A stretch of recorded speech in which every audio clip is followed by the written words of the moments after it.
보쌈의 거꾸로 한국사 시즌 4 그 9번째 시간입니다.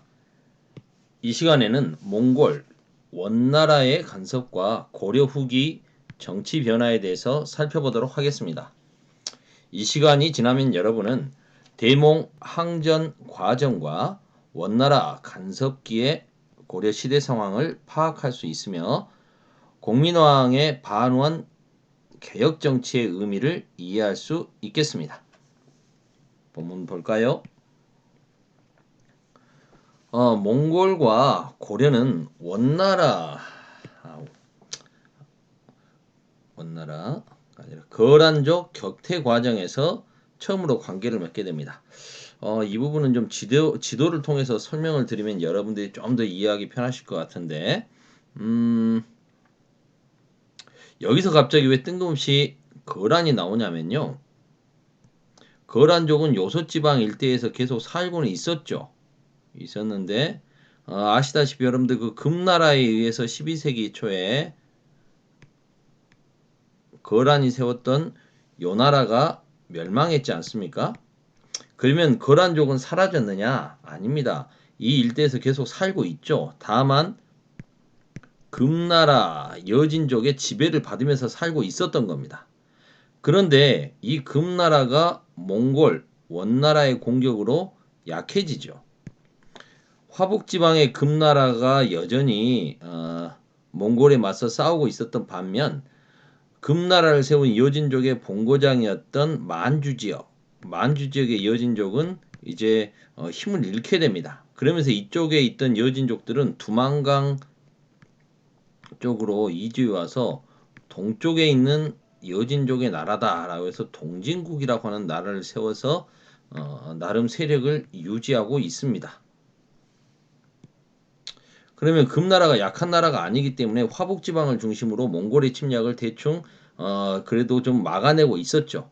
이런 와중에서 이제 힘의 공백이 생긴 지역이 있었으니 바로 요섭지방입니다. 이 지역에 살고 있던 거란족은 이 기회를 틈타서 다시 한번 힘을 키우려고 했던 거죠. 여러분들이 그것까지 알 게 없겠지만 여기에서 이제 대요수국이라고 하는 나라까지 세우게 되고요. 그런데 몽골의 공격을 받아서 거란족은 박살이 납니다. 이렇게 해서 박살난 몽골군에게 쫓긴 거란족이 고려 땅으로 들어오게 되는 거죠. 그 뒤에 이제 고려 들어와서 노략질을 하고 다시 돌아가서 다시 세력을 키웠으나 몽골에게 또 쫓기게 됩니다. 이러면서 얘들이 두 번째로 고려 땅으로 피난길 쫓겨오게 되는 거죠. 그래서 고려의 요새 지역이라고 할 수 있겠죠. 이 강동 육주 지역 이쪽에 운거를 하게 되는 겁니다. 이쪽에 진을 치게 되는 거죠. 이들을 쫓아서 온 몽골군과 그리고 이 몽골을 도와서 여진족 금나라와 같은 여진족이었으면 몽골에 맞서 싸워야 되겠지만 동진국은 형세를 봐서 지금 몽골을 도와줘야 되겠다고 생각을 했는지 몽골과 연합군을 편성해서 거란족을 때립니다. 그리고 당연히 고려 같은 경우도 이 땅이 고려 땅이기 때문에 고려 땅에 쳐들어온 외세 세력이니까 우리도 싸우지 않을 수 없겠죠. 그래서 거란족을 물리치는데 군대를 동원하는 거죠. 그래서 이 세 나라의 군대가 연합해서 거란족을 박살내게 됩니다. 격퇴하게 됩니다. 이 과정에서 고려와 몽골이 첫 만남을 갖게 되었다는 겁니다. 이때까지만 해도 좋은 사이로 만났기 때문에 고려와 몽골이 특별히 뭐 사이에 나쁠 일이 없지 않겠습니까? 공동의 적인 거란족을 물리치는데 손을 잡았으니까. 그런데 이제 문제는 그 다음이죠. 몽골은 너희 땅에 쳐들어왔던 거란족을 이렇게 우리가 물리쳐 줬으니 고맙지? 고마우면 곡물 줘. 이거 아니겠습니까? 그런데 이렇게 곡물 달라고 떼를 쓰고 돌아가던 몽골 사신 저고요라고 하는 자가 한자로는 제구유인데요. 이거 또 저고요라고 하는 자가 돌아가다가 압록강 일대에서 살해되는 사건이 발생이 됩니다. 고려에서는 이건 여진족의 소행이다라고 주장했지만 몽골에서는 믿지 않죠. 그러면서 이걸 구실로 고려를 쳐들어오게 됩니다. 당시 집권가였던 최우는 몽골과 싸워서 승리할 수 없음을 확인하고 화해를 하게 되는 거죠. 그래서 막대한 공물을 주겠다고 약속을 하고 몽골군을 물립니다. 하지만 이제 최우는 싸우겠다는 의지를 보이면서 몽골이 남겨두고 간 다루가치들이 있습니다.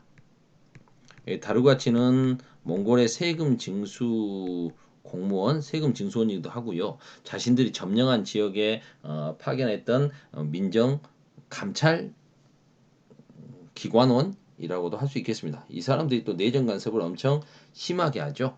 그래서 당시 몽골군이 철수하면서 우리나라 고려 서북면 지역에 14개 성에 72명의 다루가치들을 남겨두고 갔거든요. 이 사람들을 이제 당시 집권 세력이었던 최우가 이 사람들 다루가치들을 죽여버리고 수도를 강화도로 옮기게 되는 거죠. 강화도로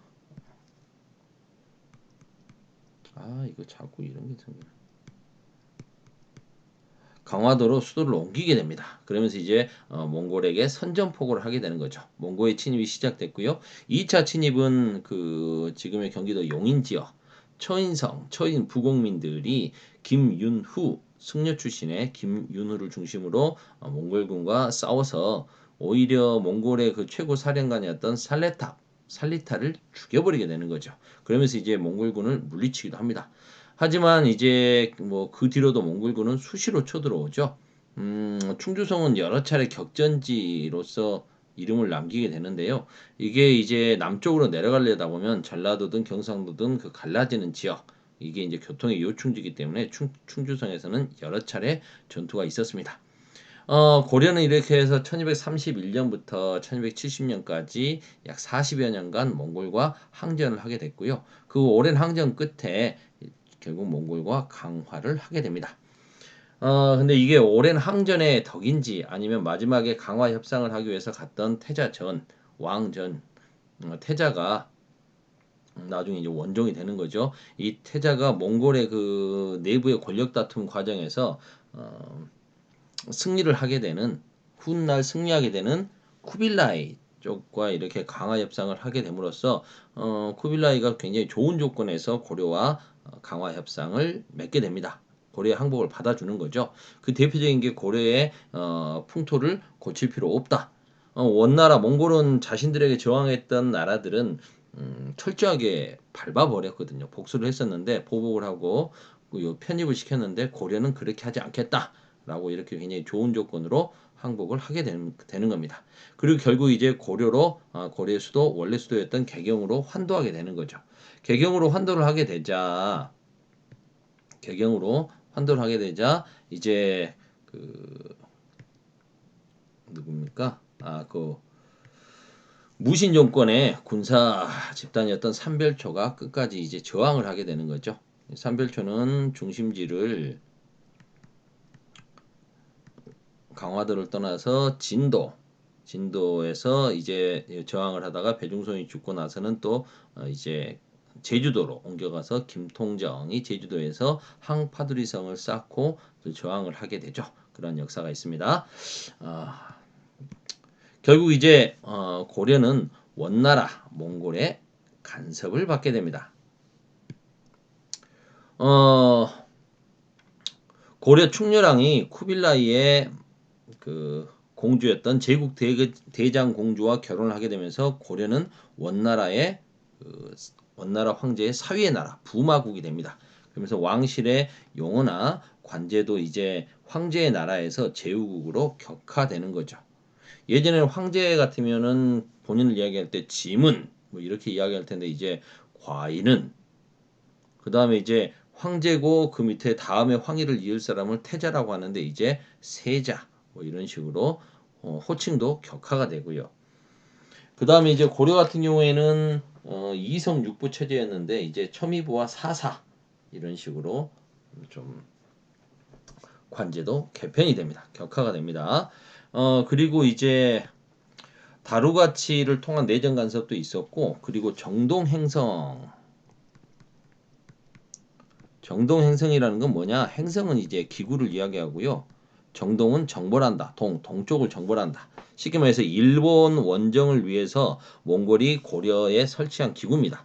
물론 정동 행성의 최고 책임자는 고려 왕이 돼가지고 일본 정벌에 앞장서도록 하는 거죠. 배하고 식량 군사를 대라. 뭐 이런 거 아니겠습니까? 이 과정의 이야기는 이제 수업 시간에 좀 더 자세히 할 수 있도록 기회가 되면 하도록 하겠고요. 김방경과 같은 이제 고려 장수 중에서 유명한 사람들이 이제 등장하기도 하죠.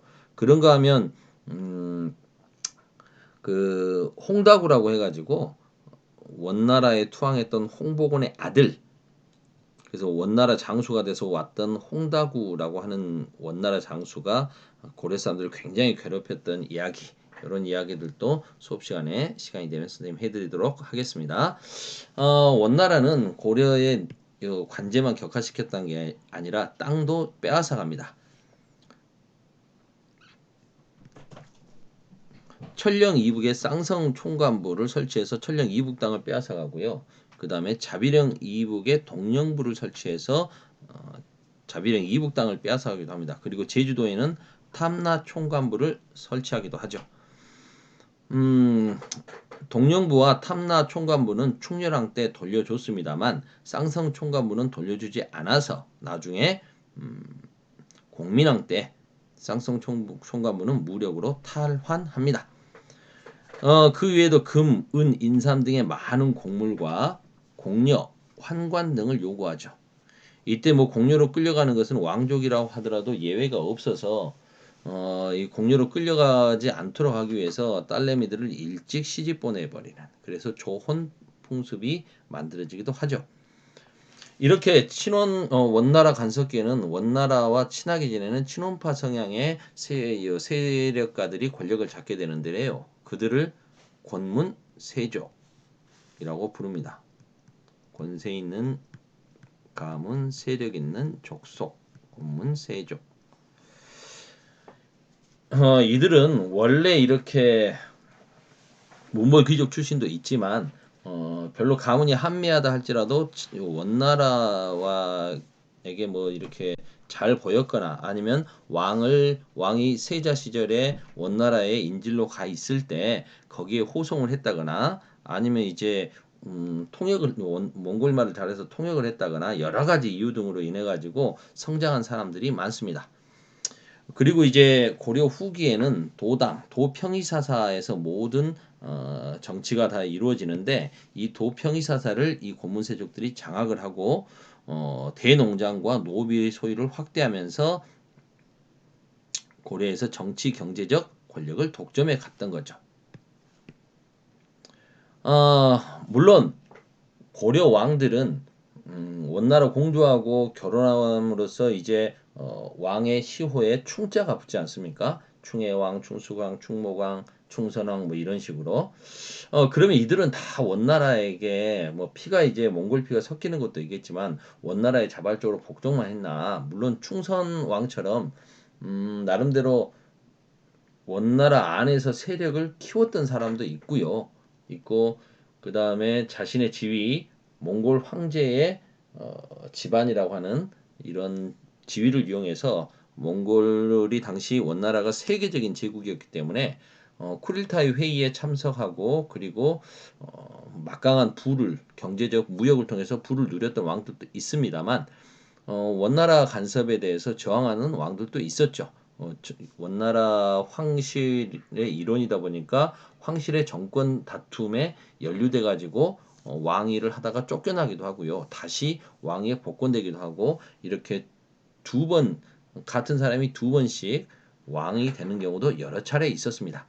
원나라에게 나름대로 저항을 하다가 이렇게 왕위에서 퇴출되기도 했고요. 그런 경우도 있었는데 그런 왕들과 달리 이제 공민왕은 원나라가 약해져 가고 있었던 틈, 원에서 명나라로 원명 교체기라고 하는 그 시기에 원나라가 약해지는 틈을 타서 명나라와 친하게 지내며 원나라에 반대하는 반원 개혁 정책을 추진합니다. 그래서 공민왕은 다른 왕들과 달리 충자가 붙지 않고 공민왕이라는 시호가 붙게 되죠. 백성을 어여삐 여긴 임금이라고 했는데 실은 좀 안타깝게도 이 공민왕이라고 하는 묘호 시호도 명나라를 통해서 받게 됩니다.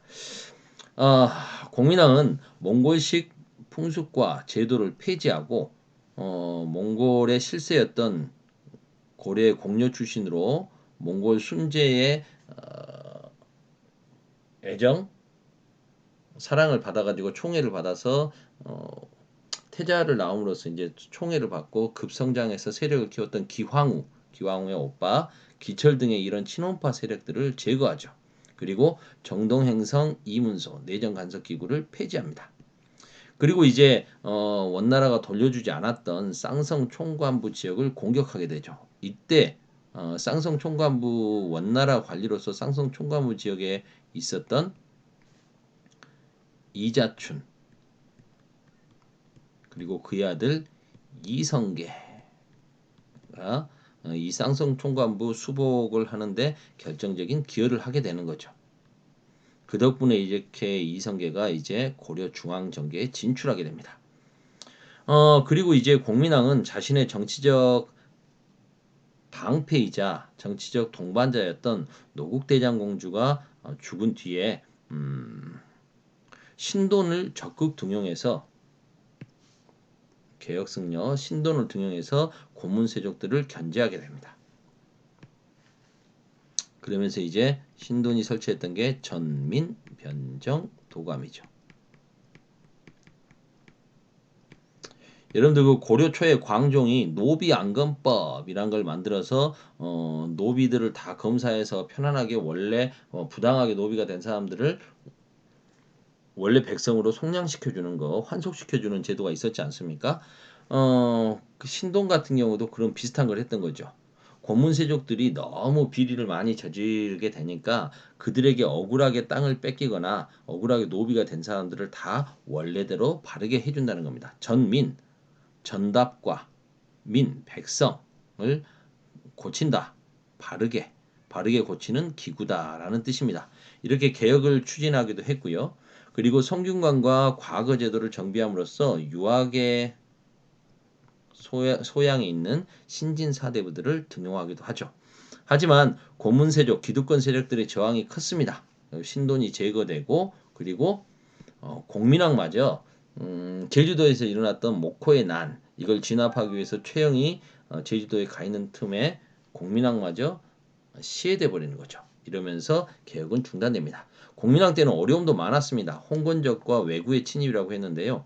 홍건적은 한족입니다. 중국 한족인데 원나라 말에 원나라에 저항하던 한족인데 붉은 두건을 쓰고 있다 해서 홍건적인 거죠. 그런데 원나라에 맞서서 홍건적이 난을 일으켰다가 이제 몽골 군대 원나라 군대에게 쫓겨서 고려 땅을 여러 차례 쳐들어옵니다. 근데 이 숫자가 뭐 수십만 명이 되다 보니까요. 그냥 도적대라 해서 몇백 명이 아닙니다. 어, 공민왕은 개경을 떠나서 복주, 지금의 안동까지도 도망을 치게 되는 거죠. 피난길에 오르게 됩니다. 그래서 안동에 공민왕과 노국공주의 유적지가 있는 이유가 바로 그 죄송합니다. 때문이고요. 안동이라고 이름을 붙여지게 된 것도 실은 이 공민왕이 동쪽으로 피난와서 편안함을 얻었다 해서 안동이라고 이름을 갖게 되는 거죠.